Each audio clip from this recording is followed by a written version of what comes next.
김태호 후보를 반드시 뽑아서 강서의 발전 또 강서의 미래 여러분들이 생각하시고 현명하게 투표해 주실 것을 다시 한번 부탁을 드립니다.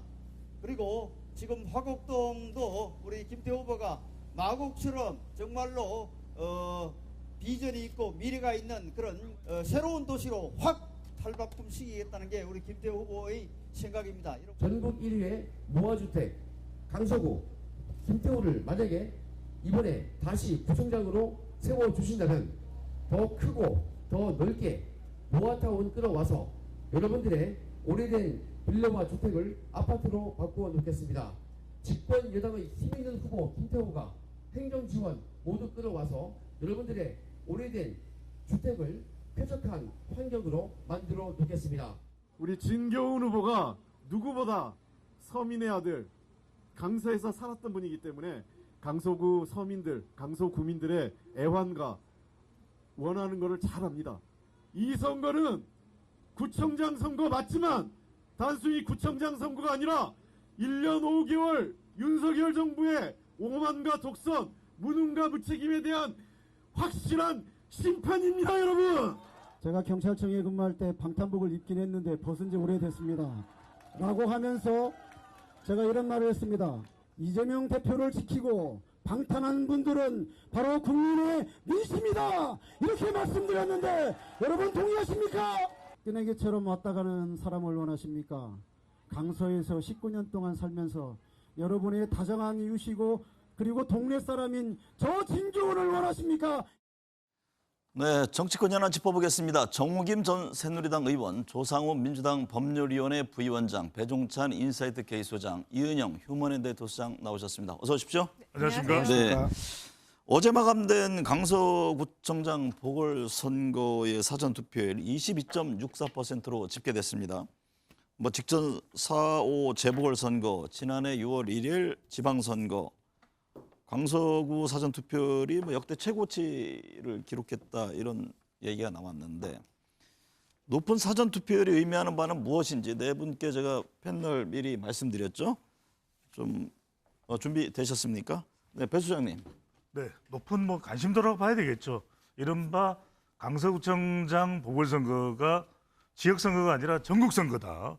이 정도의 관심이고 특히 이제 사전투표는 대체적으로 주중에 휴일이 아닌 보궐선거에 투표하기 어려운 젊은 세대들이 좀 많이 참여한다. 네. 지금 역대급입니다. 22.64%가 그런 만큼 이른바 MZ세대 또 40대 화이트 칼라들이 많이 참여했다. 이렇게 해석을 해봐야 될 것 같습니다. 네. 이은영 소장님은 어떻게 보셨어요? 저는 일단은 그 김행 인사청문회가 상당히 그 투표율에 영향을 미쳤을 거라고 보여지고요. 이게 이제 조금 더 확장을 시켜보면은 개각에 대한 심판론이라고도 좀 말할 수 있지 않을까 이렇게 생각을 해봤습니다. 네. 정우김 전 의원님은요? 강서구청장 보궐선거가 보궐선거입니다. 그럼에도 불구하고 지금 역대 사전선거 투표율 최고라는 것 자체는 물론 각 당의 지지자들이 결집한 부분도 있겠지만 보통 분노를 하거나 이제 좀 뭔가 경고를 하고 싶은 사람들이 결집할 때 이게 최고 수치가 나오는 거라고 저는 개인적으로 생각합니다. 그래서 네. 두 분 말씀하고 맥을 같이 하는데요.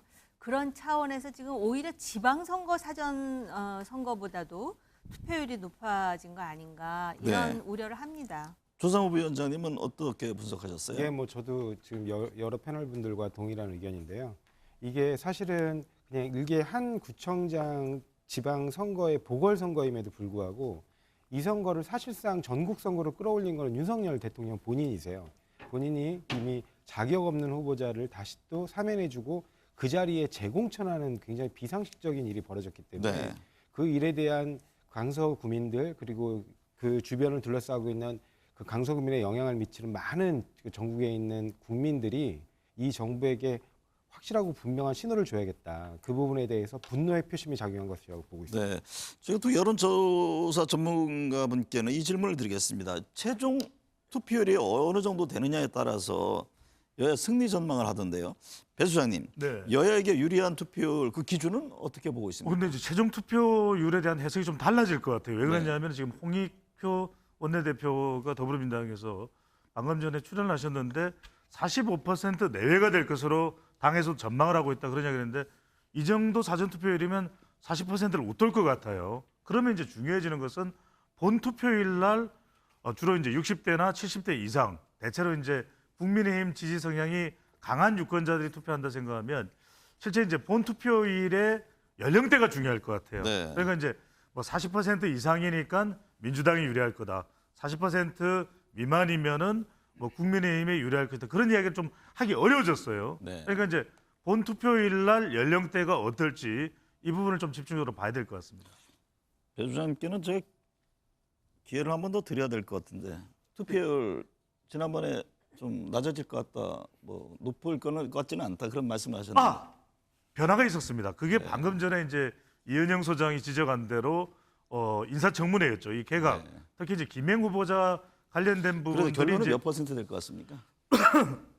한 40%대를 웃돌 네, 것으로. 40% 될 것 같다. 이은영 소장님은 어떻게 보셨어요? 그러니까 여야에게 유리한 어떤 투표율 나름대로 분석 기준이 있을 거 아닙니까? 네, 일단은 지금 역대 보궐선거 기준으로 했을 때 제일 높은 걸로 나왔거든요. 네. 그리고 지난 그 서울시장 보궐선거 때 이제 그러니까 사전 투표가 서울시장 보궐선거 때보다도 지금 더 높게 나왔는데 그 당시 서울시장 보궐선거는 51.7이었고 지방선거는 56.4가 나왔어요. 근데 이게 아무래도 구청장 선거다 보니까 50% 넘기는 힘들 것 같고 6시에서 8시까지 좀 시간 연장하더라도 전 40%대 초반이 될 거로 지금 예상을 하고 있는데 네. 민주당에서 45까지 지금 보는 거로 봐서는 분노 표심이 상당히, 그리고 여기 강서구 자체가 민주당이 좀 세가 강한 지역인데다가 30대가 이번에 토요일 날 많이 나왔다, 이렇게 해서 좀 더 높게 보는 것이 아닌가라는 생각을 합니다. 여야의 유리한 기준점은 그러면 두 분 한 40% 정도로 네. 보고 계시는 거군요. 네. 네.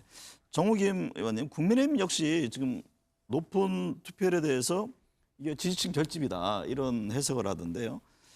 현재 판세를 과연 어떻게 보고 있을까요? 이번 선거가 뭐 총선 전초전이다, 이 부분에 대해서는 상당히 조심스러워하는 기류던데요. 사전 선거 투표율 가지고 과거에는 그 투표율이 높으면 야당에 유리하다 이런 말을 했지만 지금은 사실은 그 각 당의 지지자들이 결집한다라는 거에는 차이가 별로 없다고 보여지고요. 네. 또 여러 그 정치적인 상황을 경험하지 않았습니까? 심지어는 극단적인 탄핵의 상황도 경험했기 때문에 그 적극 지지자들은 굉장히 결속력이 강합니다. 그런데 이제 판세를 어떻게 보고 있느냐라고 질문하신다면 아마 지금 당의 지도부가 총출동을 했는데 네. 그분들은 이제 강서구를 이렇게 걸으면서 보면은 판세가 이미 다 나왔을 거예요. 네. 악수 한 번만 해보고 그 선거 구민의 그 눈빛만 봐도 알 수가 있어요. 너무 간단합니다. 그렇죠. 그리고 이번 선거가 총선 전초전이냐? 저는 전초전은 아니라고 봅니다. 왜냐하면 네. 과거의 사례를 볼 때 총선이 6개월이나 남았잖아요. 그러니까 요번에 총선의 결과가 어떠하든, 즉 뭐 긍정적이든 부정적이든 이번에 이 보궐선거가 끝나기가 무섭게 당이 바뀌고 있다라는 것을 전체 유권자들한테 보여줘야 될 숙제가 남아 있고요. 네. 그다음에 이 보궐선거에 대해서 뭐 정권 심판이다, 지역 일꾼이다 여러 가지 얘기가 나오지만 실제로 민생이라는 관점에서 유권자들은 너무 힘든 거예요. 네. 그 힘들면 원망을 아무래도 이제 그 권력을 갖고 있는 수임받은 측에 하지만 어찌됐든 총선 전초전이라는 그 주장에는 동의하지 않는다는 말씀을 드립니다. 조상호 부위원장님, 네. 민주당은 이번 선거가 정권에 대한 심판 성격이다, 이 점을 강조하고 있죠. 네, 일단 이 김태호 후보라는 존재 자체가 어떻게 보면 윤석열 대통령에 투영된 그런 후보 아니냐. 왜냐하면 같은 검찰 출신이기도 하고요. 그다음에 김태호 후보 자체를 자격 없는 후보를 자격을 대통령의 그 고도의 정치적 어떤 수단인 사명권을 통해서 만들어준 후보거든요. 그래서 그 자리에 그대로 제출만을 시켰고, 그에 대해서 민주당의 대응 방식은 철저하게 김태호 후보하고 대척점에 있는 후보를 구한 겁니다. 그래서 네. 경찰 출신의 강서구에 굉장히 오랫동안 19년 이상 살았던 그 후보를 거기다가 그대로 공천을 해서 한번 진짜 강서 주민 대 가짜 강서 주민, 그다음에 경찰 대 검찰, 이런 구도로 완벽하게 대립형의 구도를 세운 거거든요. 그래서 이 부분 관련해서는 지금 이 선거 자체를 이미 윤석열 대통령이 전국선거로 만들어버렸기 때문에 네. 어쩔 수 없이 그 선거에 대한 심판 기제로 야당은 대응할 수밖에 없습니다. 이재명 대표가 어제 유세전에 나오려다가 일정을 취소했는데요. 네. 이 건강 등에 따른 것이다 이런 설명이 있었는데 네네. 현재 판세 흐름을 본 뒤 전략적인 것 아니냐 이런 얘기도 있고요. 어떤 이유에서죠? 그렇지는 않을 겁니다. 왜냐하면 제가 그 바로 전날에 그 이재명 대표 그 소송 사건의 변론 때문에 같이 이제 법정에 있었는데요. 네. 실제로 몸이 굉장히 안 좋은 상황이고 그 의사가 대동한 의사에 의해서는 계속해서 2시간 이상 이렇게 긴 형태로 앉아 있는 것조차 굉장히 무리다. 네. 이런 얘기들 때문에 결국에는 오전 재판을 마치고 이제 종료한 것인데 그 이후에도 또 그 이른바 저 박정훈 대령 관련 그 수사 외압 사건들에 대해서 특검법을 패스트트랙에 태우기 위해서 180명이 필요했기 때문에 네. 또 잠깐 외출이 있었어요. 그 상황에서 굉장히 지금 그 의료진들의 굉장히 우려가 높아졌고 그다음에 건강 상태가 조금씩 안 좋아진 상황이어서 네. 사실 이 일정을 소화하는 게 불가능했는데 왜 이 얘기가 나왔는지 이게 대표 본인의 의지가 너무 강해서 그랬는지는 모르겠습니다. 근데 그러니까 의학적으로는 도저히 불가능한 상황이었기 때문에 아마 네. 의료진들의 최종 권고를 결국 받아들인 것으로 보입니다. 정우김 전 의원님, 국민의힘은 이재명 대표 유세 취소 이것도 하나의 그 쟁점화하는 그런 모습이죠? 네, 국민의힘의 입장에서는 지금 민주당의 강서구청장 후보가 경찰 고위 간부 출신인데 네.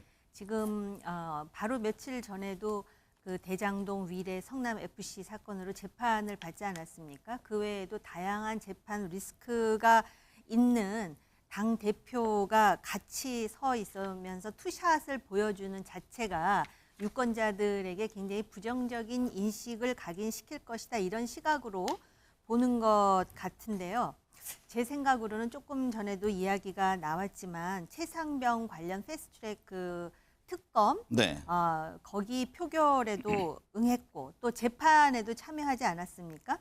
그런데 또 유세까지 한다면 아마 또 일각에서는 단식까지 한 건강 상태치고는 의외로 건강한가 보다라는 오해인지 이해인지 또 그런 생각을 하는 사람들도 있지 않을까에 대해서 좀 저어한 것이 아닌가 네. 하는 것에 더해서 아마 이제 뭐 9일쯤 내지는 그 투표 전에 바로 이제 그 소위 유세에 참여함으로써 정치적인 효과를 극대화하면서 아마 또 정권 심판을 주장하면서 구속영장 기각의 그런 어떤 정치적인 효과를 최대화하려는 시도를 하지 않을까 그런 예상을 해봅니다. 네. 네, 그렇다면 현장에서 직접 후보를 지원하며 몸으로 뛰고 있는 여야 지도부와 의원들 연결을 해서 민심 어떻게 진행되고 있는지 살펴보겠습니다. 김재원 국민의힘 최고위원 연결되어 있습니다. 김 최고위원님 안녕하십니까? 네, 안녕하세요. 네, 어제 마감된 사전투표 역대 지방선거와 재보궐선거를 통틀어 최고 투표를 보여줬는데요. 현장에서 느끼는 투표 열기, 당에서는 어떻게 해석하고 있는지요? 통상적으로 그 사전 투표율이 높으면 그 민주당 측이 유리하다 뭐 이런 그 공식이 성립돼 왔었거든요. 네. 그런데 사실 그것이 과거에는 이제 보수층은 주로 이제 사전 투표의 그 위험성, 부정선거 이런 논란이 있었기 때문에 사전 투표에 주로 참여하지 않고 투표일 날 투표를 해와서 그런 경우가 있었는데 지난 대선 때 저희들이 사전 투표도 안전하니까 걱정 말고 투표를 하자라고 강력히 운동을 했고 그래서 이 사전 투표율이 높은 것이 네. 저희 당에게 불리하지 않다. 그리고 이번 선거 자체가 지금 전체적으로 투표율이 그렇게 많이 높을 것 같지는 않거든요. 네. 그리고 이 공휴일이 시작되는 날 또는 뭐 연휴가 있고 이런 것 때문에 아마 미리 사전 투표를 많이 한 것이 아닌가. 네. 그런 것 때문에 사실 전체 투표율은 역대 그 보궐선거 투표율과 비슷해지지 않을까. 그리고 네. 사전 투표율이 높다고 해서 우리 당이 뭐 불리하다든가 그런 입장은 아니다 이렇게 판단하고 있습니다. 국민의힘은 힘 있는 후보를 강조합니다. 김재원 최고위원은 김태우 후보를 왕의 남자라고도 했는데요. 지원 유세를 다니면서 시민들로부터 느끼는 현장 분위기는 어떤가요? 제가 이제 좀 선거운동복을 입지 않고 평복으로 다니면서 주로 조금 뭐 한 5분씩 이야기를 해보면 네. 지역의 강서구가 서울의 그 외곽 지역, 서쪽의 외곽 지역이고 여러 가지 뭐 해결해야 될 문제는 많은데 그동안 너무 소외되었다. 뭐 그런 인식이 좀 강하고요. 특히 좀 서민층이 많이 사는 그런 지역으로 갈수록 그런 요구가 많거든요. 그래서 네. 제가 기왕이면 제 입장은 뭐 저 사면 복권을 해준 것이 그냥이 아니고 이 사람이 강서구청장으로서 일을 잘할 수 있는 사람이니까 사면 복권까지 받은 거 아니냐. 그리고 또 이 사람이 그 범죄라기보다는 의로운 일을 한 사람이니까 사면 복권을 받았다. 그러니 앞으로 구청장으로 선출을 하면 훨씬 도움이 될 거다. 뭐 이런 이야기를 하면 상당히 많은 분들이 수긍을 하고 또 젊은 층에서도 그런 점에서는 굉장히 그 효과적으로 반응을 네. 하고 있습니다. 네. 의외로 뭐 우리 당이 불리하다 이런 이야기를 많이 하는데 네. 조금 저는 현장에서 다니면서 상당히 희망적인 느낌을 많이 받고 있습니다. 네. 민주당은 지금 정권 심판론을 얘기합니다. 시민들 사이에서 민주당의 주장 어떻게 잘 반영되고 있다고 보시는지요? 그래서 이게 이제 구청장 선거이고 보궐선거고 사실 정권 심판을 위해서 막 구청장 보궐선거에 그렇게 그 정권 심판에 어느 정도 동조할까 이런 생각이 있고요. 네. 보통 이런 선거 어떤 선거든 후보자의 지명도 내지 후보자가 좀 그 많이 이름이 언급되는 분이 훨씬 유리하거든요. 네. 그런데 사실 민주당 후보의 경우에는 이름도 모르는 분들이 대부분이었어요. 현장에서. 그냥 정당 보고 이제 투표를 하겠다는 분들이겠죠. 근데 김태우 후보에 대해서는 뭐 세세하게 다 알고 있어서 사실 뭐 후보자를 설명할 필요는 별로 없는 정도였거든요. 그런 면에서 저는 뭐 굉장히 좀 그 선거에 또 전망이 있다고 생각합니다. 이번 강서구청장 선거가 내년 총선 민심의 바로미터가 될 것이다 이런 얘기들을 하는데요. 동의하시는지요? 그런 내용으로 이제 민주당이 승리할 것으로 사전에 예상을 하고 그런 분위기를 이끌어가기 위해서 이제 그런 주장을 하거나 또는 우리 당 내에서도 또 지도부를 공격하기 위해서 그런 사전에 그런 주장을 하는 분들이 있는 건 사실인데요. 네. 이게 그 구청장 보궐선거 하나로 민심이 확인이 되었다든가 또는 내년 선거에 이 강서구가 아주 그 표준적인 그런 지역구라든가 또는 이 선거에서 승패가 굉장히 뭐 앞으로 전국에 큰 영향을 미친다든가 저는 뭐 이런 내용 자체에 별로 동의하지 않습니다. 네. 그리고 선거가 끝나면 쟁점은 며칠 가지 않아서 다 사라지리라고 생각합니다. 네. 강서구청장 선거 결과에 따라서 여야 지도부에 불어닥칠 후폭풍 얘기들을 합니다. 투표 결과에 따른 여야 지도부 책임론과 개편론 이 문제는 어떻게 보시는지요? 민주당이 만약에 선거에 진다면 뭐 민주당 내에서 여러 가지 이야기가 있겠지만 어쨌든 이재명 대표의 주도력은 지금 상황에서는 뭐 공고해지리라고 저는 생각을 하고요. 네. 선거에 지더라도 뭐 별 문제가 없으리라고 생각을 하는데 우리 당의 경우에는 사실 지금 당 대표가 그 보궐선거에 승리하기 위해서 헌신적으로 노력을 하고 있거든요. 네. 그리고 이 선거에 이기고 지고의 문제가 당 대표의 진퇴와 저는 별 관계가 없다고 생각을 합니다. 왜냐하면 지금까지 강서구에 국회의원이 전부 그 민주당 소속이거든요.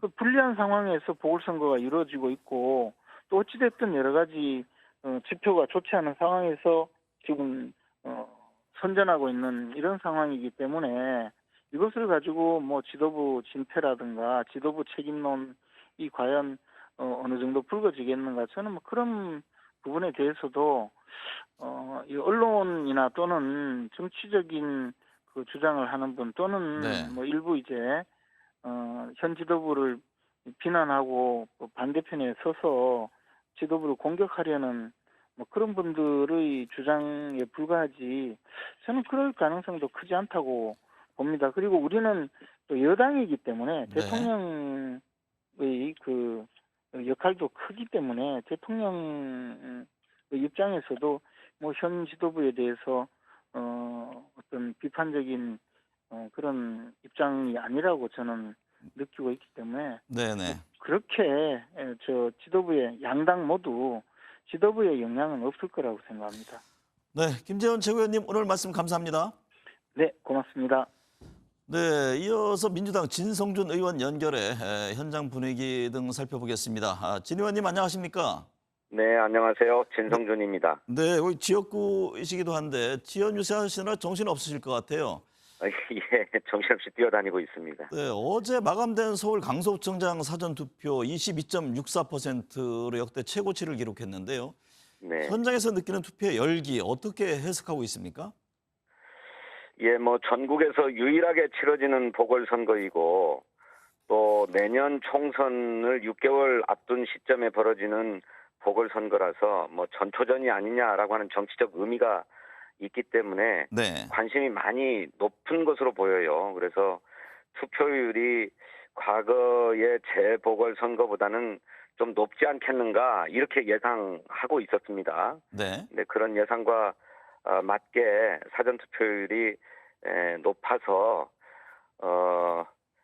이번 선거에 대한 뭐 강서 구민의 관심뿐만 아니라 전 국민적인 관심을 반영하고 있는 게 아닌가 그렇게 생각합니다. 국민의힘은 힘 있는 후보를 얘기하고 있고 민주당은 이번 선거는 단순한 구청장 선거가 아니라 정권 심판론의 의미가 담겨 있다고 강조합니다. 민주당의 이 같은 주장에 대해서 시민들의 반응은 어떻습니까? 예, 뭐 윤석열 정권의 무능과 또 아주 무책임한 어떤 국정 운영에 대해서 한 번은 경고를 해야 된다라고 하는 여론이 역시 그간의 여론조사상에서 나타났던 것처럼 네. 강서 구민의 표심으로도 나타나고 있다고 생각해요. 실제로 현장에서 만나는 시민들이 후보가 아닌 저의 손을 붙잡고도 이번에 민주당이 꼭 승리해야 한다. 뭐 이렇게 당부도 해주시고요. 네. 또 김태우 후보가 이 보궐선거를 유발한 책임자인데 그 당사자가 어떻게 다시 출마할 수 있는가? 이게 상식적인가? 라고 하는 지적을 또 저희에게도 하시면서 도저히 찍을 수 없는 후보다 이런 말씀을 주고 계셔서 분명하게 이번 선거는 윤석열 정권에 대한 심판 또 국민의 힘에 대한 심판이다라고 하는 점에 대부분의 국민들께서 동의하고 계신 것 같습니다. 이번 강서구청장 선거가 내년 총선 민심의 바로미터가 될 것이다라는 얘기들을 하는데요. 이게 동의하십니까? 뭐 반드시 뭐 직결된다고 하긴 어렵겠습니다만 네. 지금 이 정권에 대한 중간 평가로서의 총선이라고 한다면 그 직전에 치러지는 이번 보궐선거가 상당히 그 바로미터가 될 수 있다고 저는 생각합니다. 네. 실제로 아까 현장에서 만난 민심도 전했습니다만 윤석열 정권의 국정 운영이 도무지 납득할 수 없다. 이렇게 무능하고 무책임할 수 있는가. 정작 우리 국민의 민생에 필요한 제반 정책들은 도외시한 채 오로지 정치 이념에 사로잡힌 국정을 계속하고 있을 뿐만 아니라 네. 야당 대표에 대한 검찰의 수사로 일관하고 있지 않는가라고 하는 지적들을 한결같이 해주시고 있기 때문에 내년 총선을 앞두고 중요한 민심의 바로미터가 된다. 저희들은 그렇게 생각합니다. 국민의힘이 진기훈 후보를 공직선거법 위반 혐의로 고발했습니다. 이에 대해서 민주당은 김태우 후보 측을 허위사실로 고발하겠다는 방침인데요. 이 문제는 어떻게 대응할 계획인지요? 뭐 선거운동원이 명함을 어떻게 뿌린 문제와 관련해 가지고 무슨 진교훈 후보를 직접 고발하는 것도 이상할 뿐만 아니라 네. 더구나 그것이 진교훈 후보가 당선 무효가 될 수 있다라고 대대적으로 홍보하고 있는 것은 명백한 허위사실이라고 생각합니다. 네. 제3자 선거운동원의 실수가 당선 무효에 이를 수 없을 뿐만 아니고 김태우 후보는 본인이 명함을 직접 살포하고 있어요, 불법적으로. 그래서 저희 캠프에서는 김태우 후보 측을 허위사실 유포로 고발했고, 또 동시에 김태우 후보가 직접 명함을 무작위로 무차별하게 살포한 문제에 대해서 선거관리위원회에 조사를 의뢰함과 동시에 경찰에 고발했습니다. 네. 강서구청장 선거 결과에 따라서 여야 지도부에 불어닥칠 후폭풍 얘기들을 합니다. 투표 결과에 따른 여야 지도부 책임론과 개편론, 이 점은 어떻게 보세요?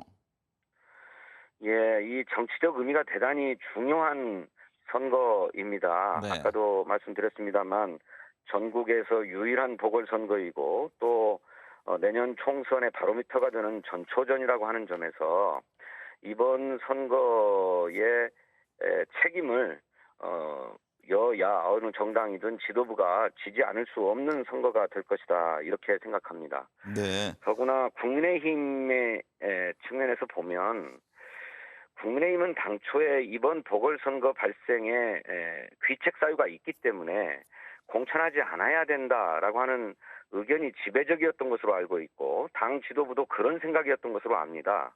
그런데 윤석열 대통령이 대법원 확정 판결이 있은 지 3개월도 안 돼서 사면 복권해서 출마의 길을 열어주면서 결국 공천을 하게 된 것 아닙니까? 네. 그러면 이렇게 귀책 사유가 분명한 선거에서 공천을 했고 그것에 대해서 패배했다면 그 지도부가 그에 대한 책임을 져야 된다라고 하는 여론이 그 당 내에서 올라올 수밖에 없을 것이다, 이렇게 보고 있습니다. 네. 진성준 의원님, 오늘 시간 내주셔서 감사합니다.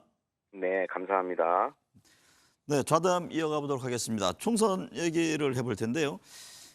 22대 총선이 6개월 앞으로 다가왔습니다. 국정 안정과 정권 심판론, 여야 맞서고 있는데 최근 발표한 조사들에서 야당을 지지하겠다는 응답이 더 높게 나타나고 있는데요. 배 수장님, 네. 향후의 민심의 향방을 어떻게 가늠해 볼 수 있을까요? 그렇죠. 이제 선거 구도입니다. 그런데 대통령이 임기 중반에 있는 선거는 대체적으로 정권에 대한 또 평가, 또 강하게 이야기하면 심판 성격이 강합니다. 네. 그러다 보니까 이 총선 구도, 내년 선거의 구도를 물어보게 되면은 뭐 낮은 대통령 지지율 영향도 있고 대체적으로 야권에 유리한 구도, 또 우세한 구도로 나타납니다. 네. 근데 흥미로운 건 뭐냐면 대체로 이것이 이전에 역대 정권에서도 비슷한 그런 추세인데 내일이 총선일이라면 어느 정당에게 투표하겠느냐, 이게 당에 대해서 물어보면 또 좀 달라집니다. 네. 그러니까 야권이냐 여권이냐 이런데 내일이 총선이라면 어느 정당 후보에게 투표하겠냐 하면 이건 좀 더 팽팽한 결과로 나타나거든요. 네. 크게 차이 나지 않는 한 자릿수 정도의 차이로 나타나기 때문에 이게 이제 민주당의 리스크를 감안하고 보면은 정당 선택을 물어볼 때는 오히려 팽팽한 그런 결과도 나타나고 있습니다. 지금의 총선 전망 조사 결과가 내년 총선까지 이어질까요? 앞으로 아닙니다. 6개월 남았잖아요. 안 이어집니다. 네. 그리고 상당히 많은 변화가 있는데 6개월여 정도면 대한민국 정치에서는 정치는 생물, 선거는 미생물이거든요. 네. 그러니까 굉장히 많은 변화들이 있습니다. 특히 이제 윤석열 대통령이나 이재명 대표와 관련된 사안들, 또 어떤 정치적인 특정한 이슈가 정당에 이 큰 영향을 미치는 이런 이슈들이 언제 어느 때 어느 정도의 규모로 터질지 모르기 때문에 한 치 앞을 알 수 없는 상황입니다. 뭐 6개월이라는 시간이 길죠. 그런데 이은영 소장님, 과거에도 이런 여론조사가 있었을 거 아닙니까? 과거 사례를 보면 6개월 전 여론조사 흐름이 총선 최종 결과는 어땠습니까? 일단은 6개월 전 여론조사에서 그 이제 높은 정당 지지율을 가진 정당이 총선에서도 승리를 할 가능성이 지금 높고요. 실제 이제 그런 인과관계가 있고, 그리고 저희가 이 총선 흐름 평가를 할 때 중요하게 보는 게 이제 대통령 지지율, 정당 지지율, 그리고 아까 배 수장님이 말씀하신 그 구도에 대한 문항, 어느 당 후보를 찍을 거냐 내지는 뭐 심판론이냐 안정론이냐. 네. 그다음에 중요하게 보는 게 결집도입니다. 근데 최근에 지금 9월 그 셋째 주 갤럽 조사를 보면요. 일단 대통령 지지율이 낮아요. 32% 나왔는데 정당 지지율은 국민의힘이나 민주당이 다 33%로 똑같이 지금 결집되어 있는 반면에 여기서 중요한 게 이제 보수층과 중도층의 생각이 어떠냐인데 네. 지금 보수층은 대통령 지지율이 61%예요. 국민의힘 지지자들은 78%였거든요. 그리고 중도 표심에서는 잘한다는 평가가 26%밖에 안 나왔어요. 그래서 이런 숫자들을 보면은 실제 이제 내년 총선이 심판론에 근거한 그다음에 중도 표심들이 좀 그 현 정부 여당을 심판하는 그런 네. 선거 기조로 갈 가능성이 높다고 좀 보여집니다. 여야 모두 내년 총선 핵심 승부처로 서울 마포갑, 경기 고양갑 등 수도권 16곳을 꼽았는데 옆에 이제 앞에 판넬이 있는데요. 과연 네 분의 생각은 어떨까요? 내년 총선에서 가장 관심 있게 봐야 할 지역 어디라고 보는지 좀 적어서 앞에 좀 보여주시겠습니까? 배 수장님이 제일 빠르시네요. 네, 어디입니까? 스페셜하게 빠르게 작성했습니다. 그러니까 내년 선거는 이른바 총선이 아니다 대선이다 이런 이야기를 합니다. 그러다 보니까 내년 선거가 대선이라면 또 내년 총선을 수도권 선거라고 합니다. 그래서 네. 저는 대구 경북도 중요하다, 뭐 호남도 중요하다 이런 이야기를 합니다만 무엇보다도 한판 승부의 장소는 수도권일 수밖에 없습니다. 서울은 한강 라인입니다. 네. 한강 주변에 있는 지역구가 될 수밖에 없는데 그런 이유는 지난 대선에서는 윤석열 대통령이 가져갔고 2020년 총선에서는 민주당이 가져갔던 지역입니다. 네. 이곳의 승부가 어떻게 되느냐가 전체 결과와도 달려있다고 볼 수 있고 또 하나는 경기도인데 물론 양평이 상당히 시끄러웠으니까 양평도 중요할 수 있습니다. 하지만 이보다도 주로 이제 경기도 지역은 큰 도시 수원 그리고 성남 이건 또 이재명 대표랑 연관될 수 있거든요. 또 고향 투표할 고향 이렇게 이제 이야기를 할 정도로 또 상당히 이쪽도 이제 투표 관련된 관심도 고조될 수밖에 없고 네. 주로 경기도는 큰 도시 위주로 해서 상당히 중요한 격전지가 될 걸로 보입니다. 범위를 굉장히 많이 넓혀 놓으셨네요. 서울, 경기. 네. 정우김 의원께서는 어디를 지목하셨습니까? 아니 지금 그 여야 모두 꼽은 내년 총선 승부처 16곳 중에 한 곳을 지금 뽑아라 이렇게 질문을 받아가지고요. 네. 저는 아무리 생각해봐도 어떤 지역이 가장 그 치열한 승부처가 될지 지금 말씀드리는 게 의미가 없으리라고는 생각을 하는데 실제로 이 16곳을 보니까 지금 현재의 상태로 보면은 과연 여당에 유리한 지역이 얼마나 될까라는 의구심이 드는데 네. 아까 이제 한강 라인도 말씀을 하셨지만 마포갑 같은 경우에 예를 든다면은 그 지역에서 만약에 국민의힘 후보가 그래도 당선이 된다면 지금 뭐 이용호 의원이라든가 조정훈 의원 관심 있는 게 바로 보이는 것이죠? 그렇습니다. 그런데 네. 이제 과연 그분들이 얼마나 경쟁력을 보여줄지에 대해서 제가 이제 뭐 장담할 수는 없는데 네. 그 상징성은 매우 크리라 생각을 하고요. 이 수도권 중에서 과연 국민의힘이 몇 석을 이번에 가져갈 것인가가 굉장히 중요한데 네. 사실 지금 국민의힘 내부에 예를 든다면은 지금 출마를 고민하는 사람들은 주로 영남 지역을 생각하고 있을 정도로 지금 여러 가지 고민들을 많이 한다고 하는데 6개월이나 남았기 때문에 이제 대통령이 본인의 지지율을 얼마나 올릴 것이며 그다음에 그 상황에서 또 야당 대표에 대해서도 지금 국민이 전폭적인 지지를 보내는 상황이 아니기 때문에 네. 여러 변수가 있다라는 말씀을 강조하고 싶습니다. 정우김 의원께서 도전해보는 건 어떻습니까? 마포가. 저는 마포에서 살아본 적은 없지만 네. 만약에 제가 도전해야 될 정도로 절실하다면 네. 고민해 당의 보겠습니다. 요구가 있다면. 왜냐하면 네. 여기서 저는 안 할래요 이렇게 얘기하는 것 알겠습니다. 자체가 국민의힘에 도움이 안 될 거라고 생각을 하기 때문에 네. 국민의힘의 어떤 사람들도 험지라 하더라도 나가겠다는 결기를 보여주는데 그 전제가 이번에 보궐선거 끝나면 반드시 변해야 됩니다. 네. 뜻이 없는 것은 아니다. 이렇게 해석을 하겠습니다. 저는 근데 당적이 없습니다. 네. 조상우 위원장님은 어디를 꼽으셨어요? 저는 인천 동구 미추홀구 을을 꼽았는데요. 여기가 지난 21대 총선에서 가장 적은 표 차이긴 한데 그때는 또 이른바 3파전 그러니까 윤상현 의원이 공천을 받지 못하면서 무소속으로 출마를 했고 네. 안상수 전 인천시장이 공천을 받고 그래서 이른바 보수 정당이 둘이 이렇게 무소속과 이렇게 정당으로 나눠져서 벌어진 일이기도 했습니다. 근데 이번에도 공교롭게 보니까 최초에는 윤석열 출범 당시만 해도 이른바 윤상현 의원이 이른바 친윤 아니냐 이런 네. 식으로 분류가 됐는데 최근에는 이른바 대통령실과 그다음에 여당 지도부에 대해서 비판적인 목소리를 많이 내는 의원으로 지금 보이고 있습니다. 그래서 네. 이게 아무래도 지금 총선이 다가오면서 이 지역구 자체에서 본인이 본선 승리를 위해서는 지금의 정부 여당과 궤를 같이 맞춰서는 어려운 거 아니냐. 네. 그래서 오히려 독자적인 본인 목소리를 좀 내는 것 같거든요. 그래서 그만큼 이 현장 분위기 내지는 지역구 분위기가 심상치 않음을 본인도 느끼고 있는 상황인 것 같아서 여기에 과연 윤상현 의원이 실제 공천을 받을 것인가. 네. 과거처럼 혹시 또 공천을 받지 못하면 무소속으로 출마할 것인가. 그리고 실제 본선에서의 결과는 여당 손을 들어줄 것인가 아니면 야당 손을 들어줄 것인가가 이 전체 선거에서의 바로미터로 보일 수도 있다. 이렇게 네. 생각을 합니다.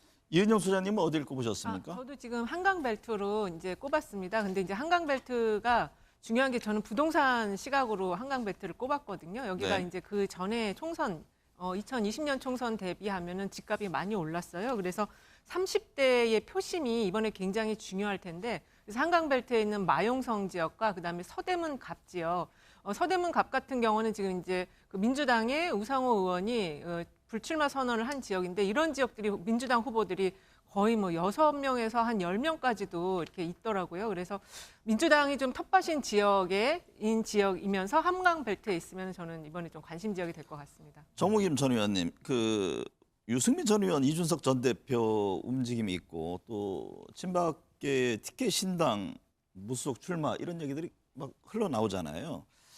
보수 진영에서의 영남권 신당 가능성은 어떻게 보세요?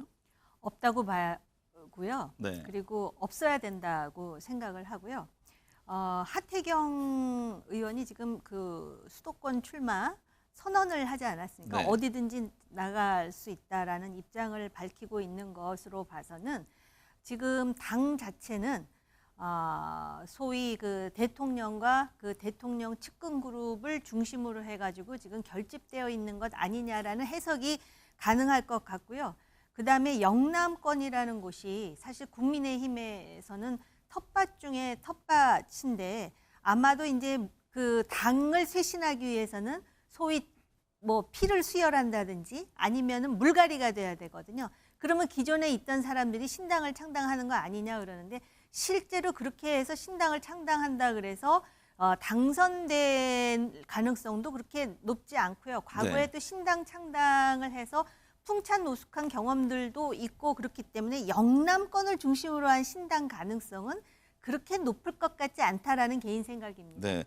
조상우 부위원장님, 예. 민주당은 어떤가요? 비명계 중심의 분당 또 호남 신당 가능성에 대한 얘기들이 있었잖아요. 예, 뭐 이렇게 이른바 호사가들 사이에서 말은 나오고 있지만 당 내에서 이런 얘기는 전혀 없고요. 그다음에 이번에 오히려 그 이재명 대표에 대한 영장이 기각이 되면서 네.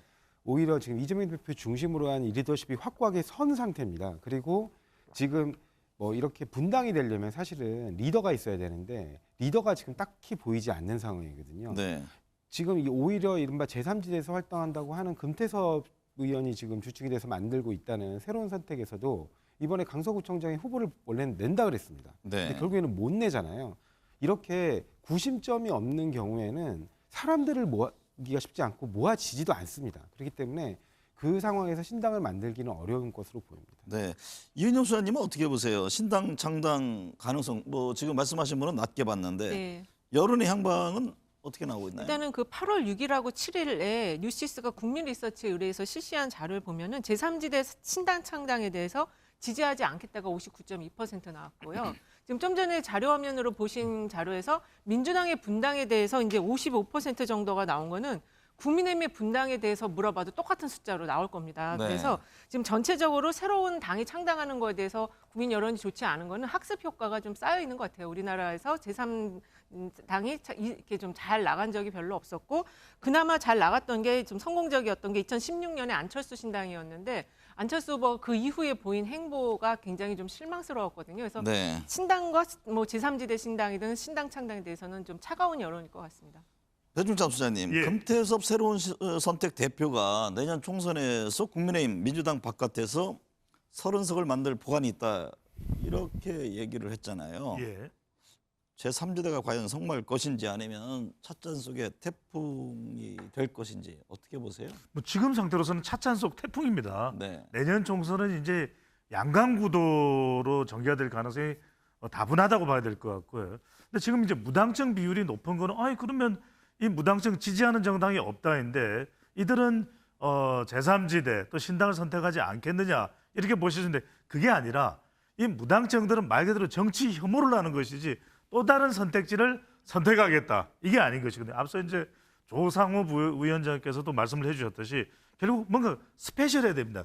구심점이 있어야 됩니다. 그러니까 대선 후보급 정도로 유권자들이 관심을 끌어낼 수 있는 인물이 있거나 아니면 특정 지역에 뭐 충청권이나 영남권에 교도부가 있거나 아니면은 뭐 특정 정치 성향으로 잘 다져져 있어야 되는데 그렇게 보기는 어렵기 때문에 차찬석 태풍일 가능성이 현재로서는 높다 이렇게 봐야 됩니다.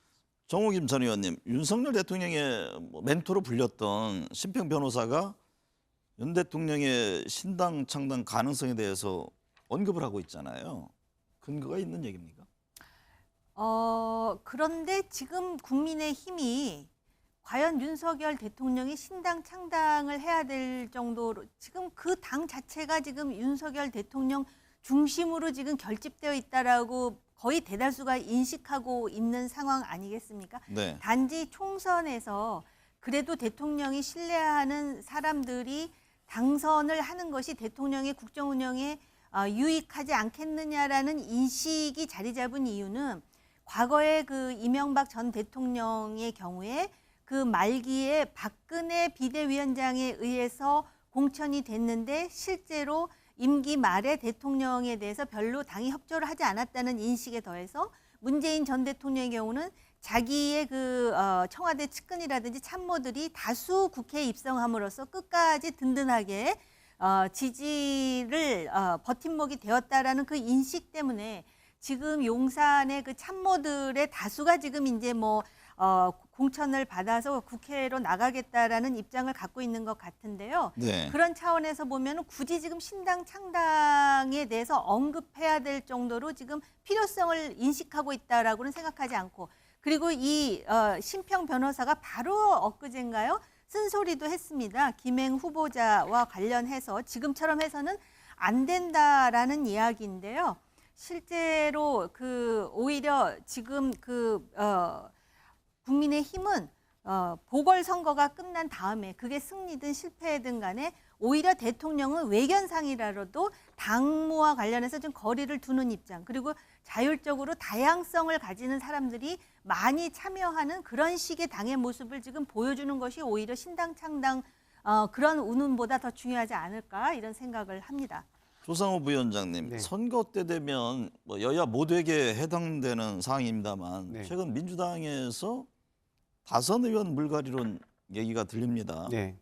당내 반발이 만만치 않을 것 같은데요. 뭐 결국에는 물결은 흘러가듯이 세대 흐름은 자연스럽게 교체되는 게 오히려 더 자연스러운 현상이라고 봅니다. 네. 그리고 이런 다선 의원들 같은 경우는 이제 당내에서 쌓은 인지도, 그다음에 어찌됐든 당 밖의 국민들에서 느끼고 있는 인지도 같은 것들을 활용해서 그러니까 당으로부터 나름 괜찮은 지역구에 공천을 계속 받았기 때문에 다선 의원으로서의 경력을 쌓은 그런 측면도 있는 거거든요. 그렇기 네. 때문에 이번에만큼은 당에서 어떻게 보면 본인이 당을 위해 헌신한다는 생각으로 보다 넓게 당의 어떤 세력을 확장한다는 의미에서 험지 출마 등에 좀 용기 있게 나서 주셨으면 하고요. 아까 방금 전에 출연하시기도 했고 지금 우리 당의 이른바 원내대표로 지금 활동하고 계시는 홍익표 의원도 사실은 본인이 안정적으로 활동해왔던 지역구를 버리고 이른바 험지라고 불리는 서초동에 이제 지역구를 옮기셔서 이번에 네. 출마를 하신다고 하시는 건데 그런 분이 이른바 원내대표가 됐다는 거는 이 의원 내부의 사이에서도 그런 부분에 대한 어느 정도의 공감대가 있는 거 아니냐 그런 부분에 대해서 좀 기대하고 있습니다.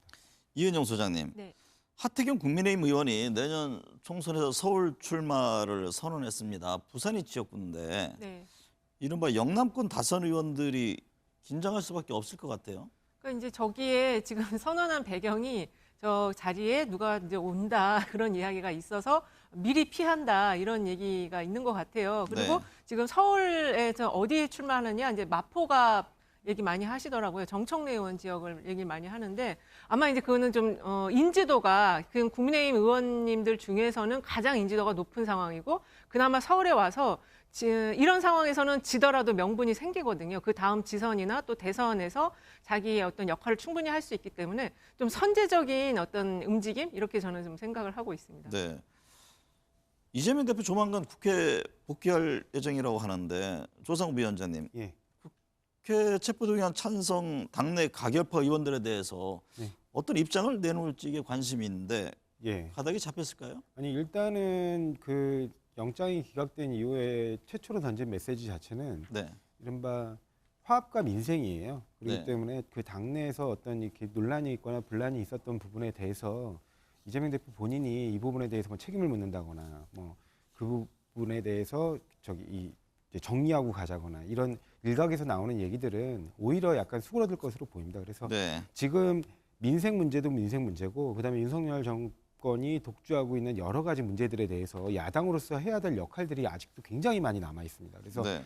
이런 부분에서 당내 화합 없이 그 부분들에 대한 적절한 견제와 브레이크를 할 수 있는 방법도 없거든요. 그렇기 때문에 오히려 당내 그 당 전체 그 당 어떤 의원들과의 화합을 이끌어낼 가능성이 높고요. 이번에도 잠깐 이른바 180배가 필요한 패스트트랙 동의안건 때문에 국회에 왔을 때도 의원들과 굉장히 화합하는 자리에서 이른바 비명 반명으로 불리는 의원들하고 상관없이도 굉장히 좀 화기애애한 분위기에서 사진을 촬영하고 막 이런 장면들이 포착이 됐거든요. 네. 그래서 그런 거를 보면 뭐 지금까지 당내 논란이 있었던 부분에 대해서는 이제 당내 화합 차원에서 그냥 다 덮어두고 가지 않을까 그렇게 생각하고 있습니다. 뭐 선거 불이익하면서 공천 둘러싼 여러 얘기들 나오는데 그 통상적으로 과거 대통령실 인사들 총선에 출마하는 경우가 빈번했는데요. 역시 이제 대통령 지지율하고 관련이 있지 않겠습니까? 이번에 출마할 대통령실 후보들 공천과 당선 어떤 성적을 거둘 것으로 보세요? 대통령 지지율과 매우 밀접하게 연동이 되어 있는데 굉장히 많습니다. 네. 행정관에서부터 수석에 이르기까지 지금 많은 사람들이 회자가 되고 있고 또 특정 지역까지도 언급이 되고 이 사람들에게 좀 더 유리한 그 고지를 점하지 않을까 이 사람들이 뭐 그런 추측까지 나오는데요. 결국은 아까 말씀드린 연장선 속에서 보면은 대통령의 국정 운영에 있어서 국회 내에 일종의 대통령을 그 지원하는 하나의 그룹이 형성되어야 된다라는 어떤 절박함을 대통령들은 역대가 다 그랬는데 가지고 있는 것 같습니다. 그런데 이 사람들이 좋은 성적을 거두기 위해서는 지금 완전히 보합 상태로 있는 대통령의 지지율이 올라가야 된다라는 그리고 또 당내에서 얼마만큼 이 부분에 대해서 수용할 것인가. 왜냐하면 지금 각 지역마다 당협위원장들이 있지 않습니까? 네. 그걸 어떻게 조율하느냐의 문제도 여전히 남아 있습니다. 네. 이재명 대표 제안한 민생 영수회담에 대해서 국민의힘 지금 비판하고 있고 대통령실은 응답이 없는 상황입니다. 이인영 소장님, 영수회담 관련 여론이 나타난 게 있나요? 아직은 특별하게 지금 없는데요. 근데 조사를 안 하더라도 이거는 네. 빨리 만나야 된다는 의견이 많을 것 같아요. 특히 지금 경제 상황이 굉장히 심각하고 그다음에 지금 추경에 대해서도 빨리 좀 해달라는 의견이 좀 많이 있는 것 같거든요. 그래서 이거는 여론을 물어보지 않더라도 빨리 만나고 여야 대표도 빨리 만나고 해서 좀 대화의 전국으로 빨리 바뀌어야 될 것 같습니다. 배 수장님께는 6개월 앞으로 다가온 22대 총선 가장 큰 변수는 무엇이 될까를 좀 여쭤보겠습니다. 네, 뭐 하나는 아니고 두 개인데 사실상 성격 똑같습니다. 윤석열 대통령의 국정 운영 긍정 지지율 네. 그리고 이재명 대표의 이 평가로 또 연결되는 민주당 지지율 이게 가장 중요하다고 봐야 되겠죠. 네. 대통령의 긍정 지지율과 민주당 지지율이 맞붙는 상황이 총선의 가장 중요한 바로미터가 될 것으로 보입니다. 정우김 의원은 어떤 점을 변수로 꼽으십니까? 저도 똑같은 생각을 하고 있었는데 무엇보다도 대통령과 정부에 대한 중간 평가의 그 성격이 강하기 때문에 대통령 지지율이 매우 중요하고 네. 그다음에 지금 6개월인데요. 2020년 4년 전에 그 총선을 보면은 그 당시에 미래통합당으로 그 바꾼 야당의 지지율이 계속 높다가 1월 말 2월 초에 갑자기 그 지지율이 떨어지는 이유가 네. 여당이 잘해서가 아니라 야당이 잘못해서기 때문에 그렇습니다. 그러니까 지금 지지율도 사실은 국민의힘이 어떻게 하느냐에 따라 달려 있기 때문에 네. 대통령 지지율이 어떻게 하면 올라갈 수 있는지에 대해서 대통령과 대화가 가능하신 분들은 지금 쓴소리와 진언을 할 타이밍이다라고 생각을 합니다. 네. 짧게 예, 뭐 전망해 주신다면요. 지금 이제 아마 그 이재명 대표 관련 사건 중에 가장 많은 그러니까 가장 먼저 선고되는 사건이 김용보 원장 사건인데 네. 그 건 관련해서 이 11월 말에 아마 판결 선고가 되면 그게 약간의 영향이 있지 않을까 그런 생각하고 있습니다.